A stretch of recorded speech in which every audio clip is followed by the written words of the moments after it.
Alright, welcome back Taw Kwon Do Club. So, this is our final instructional video. As I promised last week, this video is going to be just covering and reviewing a lot of what we've already done. I'll throw in a little bit extra information here and there just for fun. And then at the end, I'll go over one or two more advanced techniques that you guys can try out if you feel like you'd like to challenge yourself. So as usual, let's get started with a warm-up.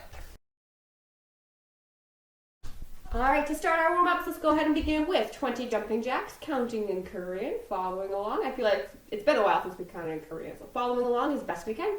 Ready? And go. 하나, 둘, 셋, 넷, 다섯, 여섯, 일곱, 여덟, 아홉, 요 하나, 요 둘, 요 셋, 요 넷, 요 다섯, 요 여섯, 요 일곱, 요 여덟, 요 스무, 스물하나, 스물둘, 스물셋, 스물넷, I actually went further and I did 25 instead of 20. Going into our knee lifts, we're going to lift our knee up and out, up and out. Just opening up our hips, getting them ready to move a little bit more. Stretching them out. All right, roll your shoulders back.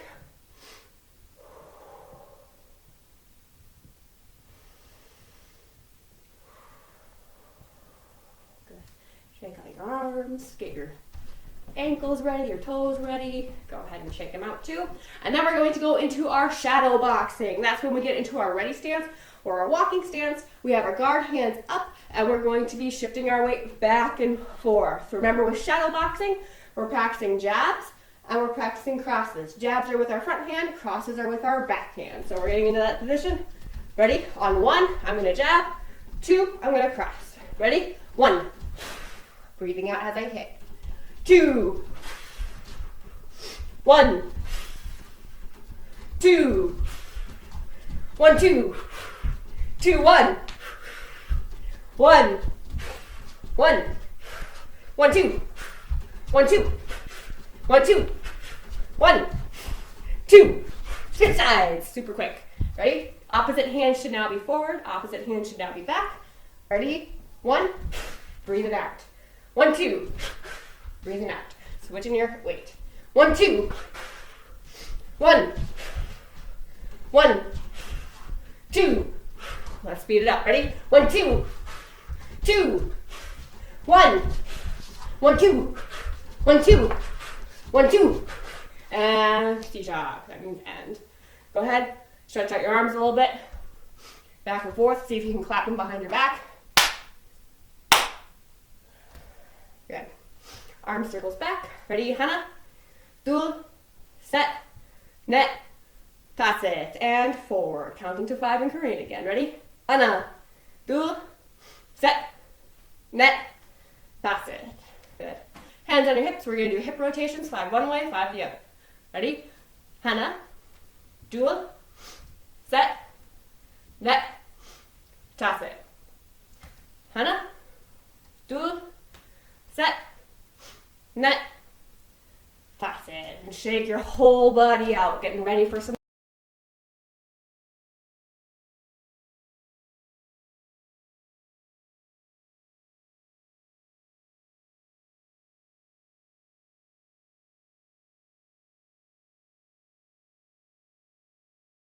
Alright, first stretch we're going to go back to those swing kicks or those leg raises. We're going to bring our leg up, try to keep our knee as straight as we can the whole time, and bring up our leg just until we feel a little bit of a stretch. We don't ever want it to hurt.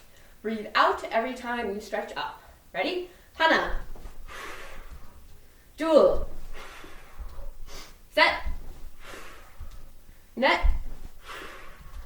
다섯. That's 5. 5 on the other side. Ready? 하나, 둘, 셋, 넷, and 다섯.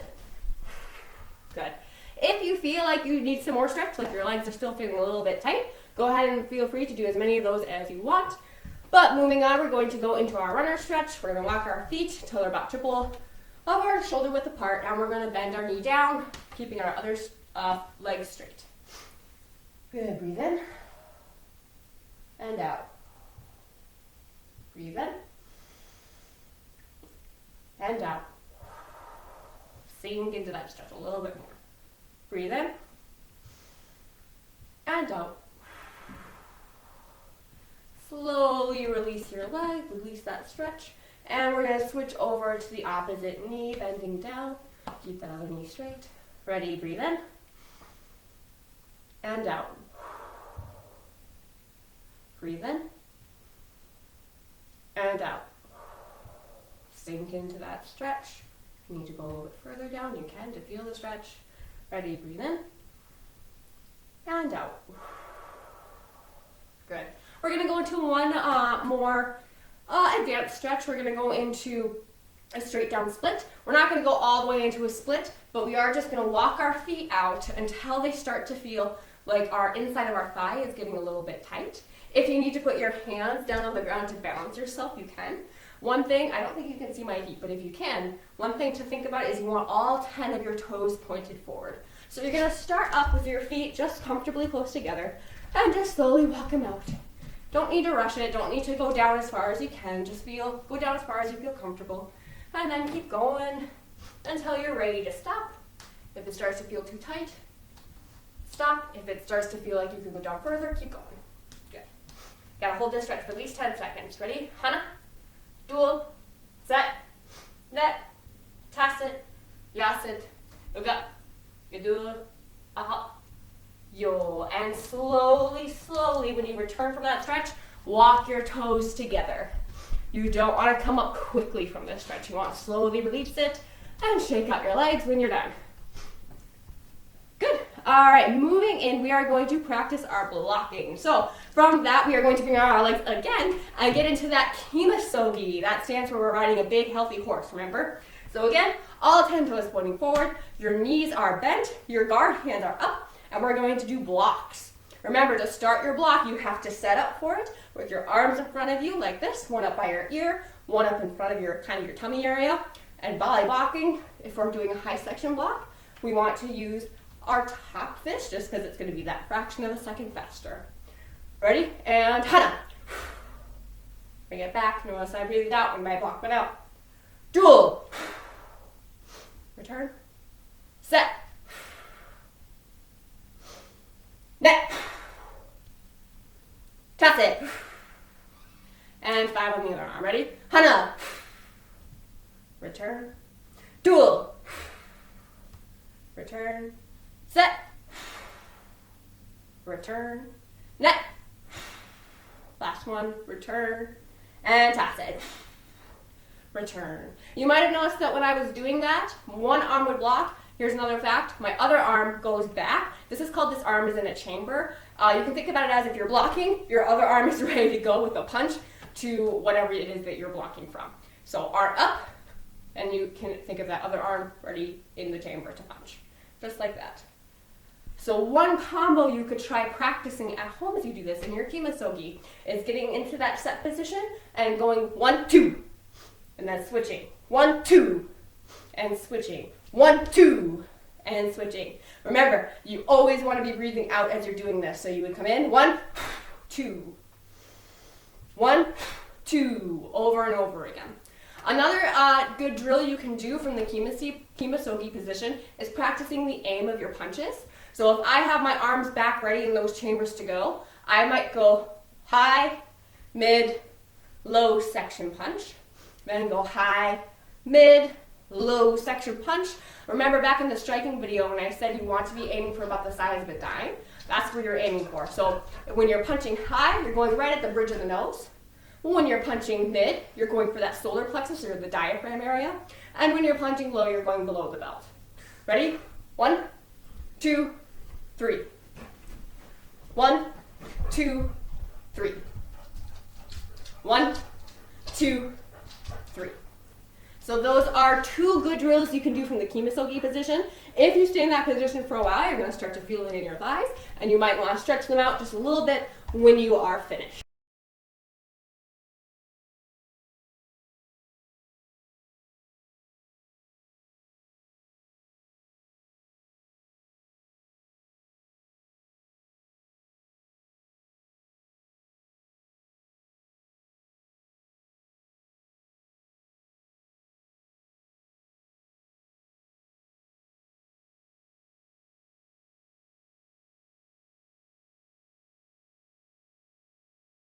Let's move on into some kicking. Just as a preface, today I'm not going to be kicking as high or as hard as I normally would.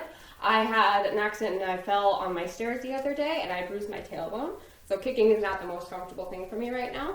But the 3 kicks that we have learned so far are our front snapping kick, our outside crescent kick, and our inside crescent kick. So your front snap kick, you bring your knee up, you snap your foot out, and you pull your toes back. So you're kicking with the ball of your foot and not the tips of your toes, because that would hurt.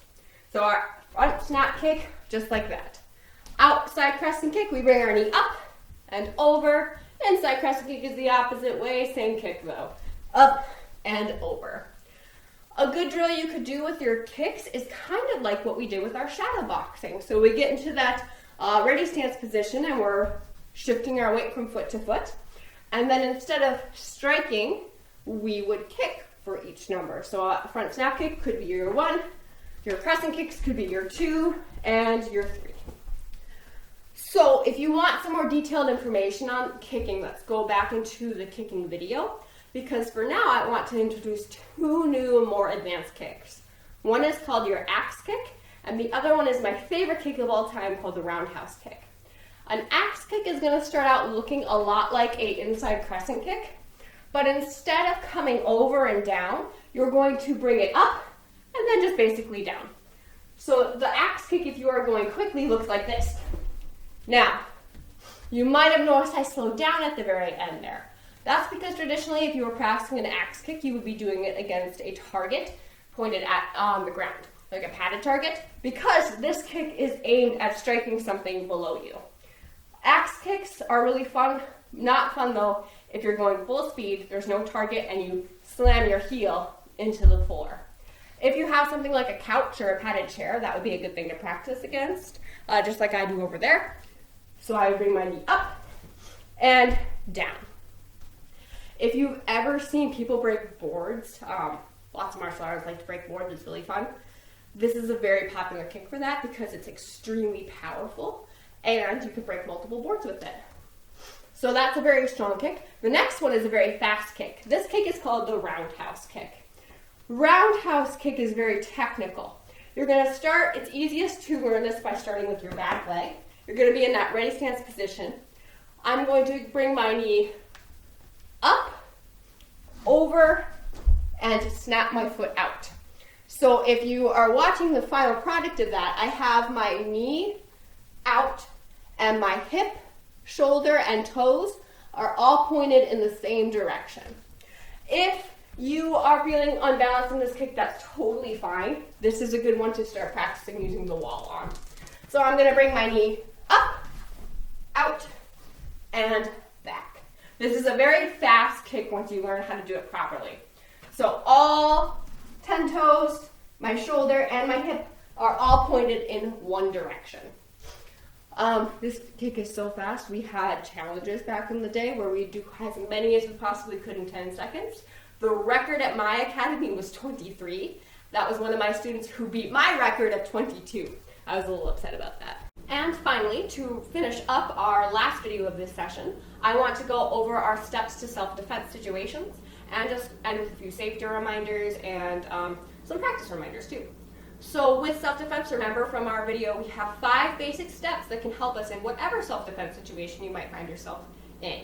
That could be that you only use maybe 2 of those steps, and that's okay. That can mean that you need all 5 of those steps, and that's okay too. Not all the steps will always happen in order, but they're all there as a guideline for you in case you need them. So remember, if you need a refresher on those, there's a full long video with it where I list off each step in a lot more detail than I will right now. So if you want a refresher, you can go back to that video. But remember, step number 1, that is to be aware of your surroundings so that if there is danger around you, you know about it and have the potential to escape or avoid the danger. Step number 2, if there is danger, your best option is usually to leave that situation that could be dangerous. There's no point in staying in a situation where yourself or others could get hurt. Along with step number 3, you have step number 2, you have step number 3, which is use your voice. Use your voice might mean calling the police when it's safe to do so. Using your voice might be running and screaming about the danger out of as you run out of a building or a situation. It can be telling your family or your friends near you, hey, I'm not sure what's going on here and I don't feel comfortable, can we leave? All those are examples of using your voice. Number 4, remember, is getting physically entwined in that situation and using physical self-defense, whether that means blocking, whether that means one of the releases that we've learned in other videos, whether that means striking someone else. That would be the physical aspect of self-defense, and it really should only be used if you weren't able to use those first 3 steps beforehand. And then finally, step number 5 is tell somebody. This goes hand in hand with using your voice. However, think about tell somebody as what would happen after this is finished, after the self-defense or the dangerous situation has resolved itself or gone away. That's when you would do the tell somebody, whether that's telling a family member what happened and you don't know what to do next, whether that's you're having negative feelings afterwards or feelings of anxiety and you might want to seek some counseling or therapy. There's no shame in needing that if you do after a self-defense situation. Telling somebody might be also calling the police after something has happened in case there's anything that they need to follow up on or in case you need to give a report of what happened to you. So those are our 5 steps of self-defense. Remember our last 2 videos we went into a lot of releases and grabs. I would highly recommend, as you continue on, if you are interested, continuing to practice those, continuing to ask your partner to either hold you more tightly as you get more and more used to them. But remember to always practice all of this, whether it's the releases, whether it's the strikes, whether it's the kicking, whether it's the stretching, practice it safely. That means don't go outside of your comfort zone until you are ready. Only try something if you're comfortable with it, and only get more challenging with it, so trying to kick higher or trying to stretch further or trying to get out of a harder release or hold or a tighter hold. Only do that when you feel like you have already completed it at an easier level several times successfully. That will help you keep yourself safe, and if you're doing partner work, that'll help you keep your partner safe. My instructor has always told me that if you end up hurting a partner by accident as you are practicing this stuff, they're probably not going to want to be your partner again and practice this with you. So always make sure you're practicing it safely. I really hope you guys have enjoyed these instructional videos. If you can, feel free to shoot me or Ms. Caitlin an email. And I hope you all have a fabulous summer. Goodbye!